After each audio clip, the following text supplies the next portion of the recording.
Hello, ladies and gents, welcome. Today I have this beautiful African Blackwood. It's very rare to get a branch like this, and I'm excited to turn my first ever foot, um, first ever branch like this. Because before I used to just get like these bells. That's all you could find with these suppliers nowadays. This one I found from a retired woodturner. Sold me this one. It's a bigger piece. I've cut it down to what we're gonna use today. But yeah, sorry about not posting any video for the past week and a half, 2 weeks now. Sorry about that. Yeah, I'm still busy, but I thought I need to get something out for you, and I thought it's time to turn this, make it a nice project, just because I haven't turned for the past 2 weeks. I've been trying to make my new workshop much bigger than the shed I have at home, so I'd have more room to work, because on the weekends where I plan to do project for you guys, it's my day off, and at home my shed is way too small. It's just 8 by 6, and you get frustrated because it's too cramped and everything. So I've started making a 16-foot garage, so it gives me more room to play with. Anyway, let's get started. I'm gonna put 2 tenon on this, one for the lid, one for the box, and then with part of the lid section, leave it aside and start on the box first, then we move to the lid.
Hey guys, so I'm going to carry on hollowing the way I showed you, and once I'm almost done I'll come back and update you guys with it.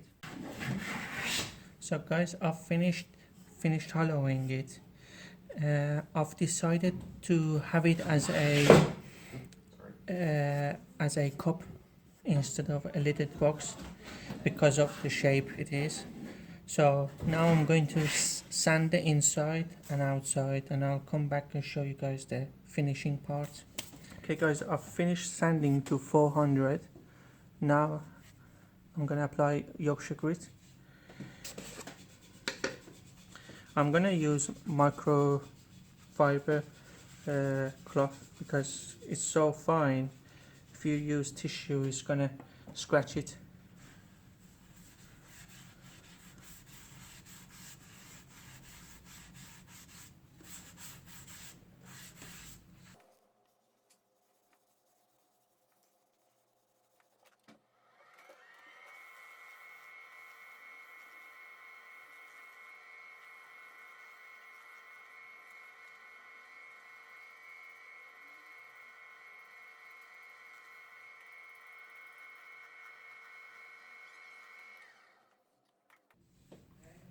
That's the outside done.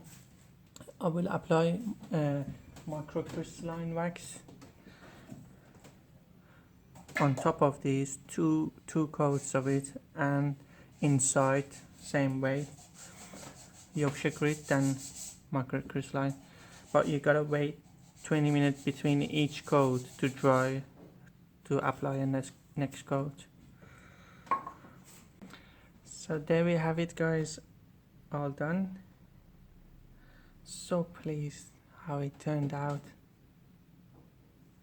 I will put some pictures at the end, but I'm surprised how nice this sapwood is. It's nice yellow. That's the bottom, which I will put my logo on the bottom as well, and that's the inside.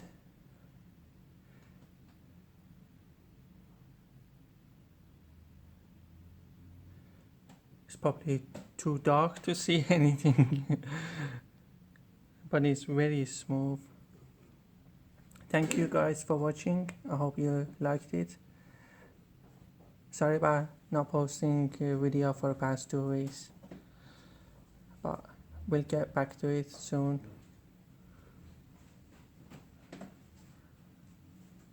Take care guys. Talk to you on the next video. Bye.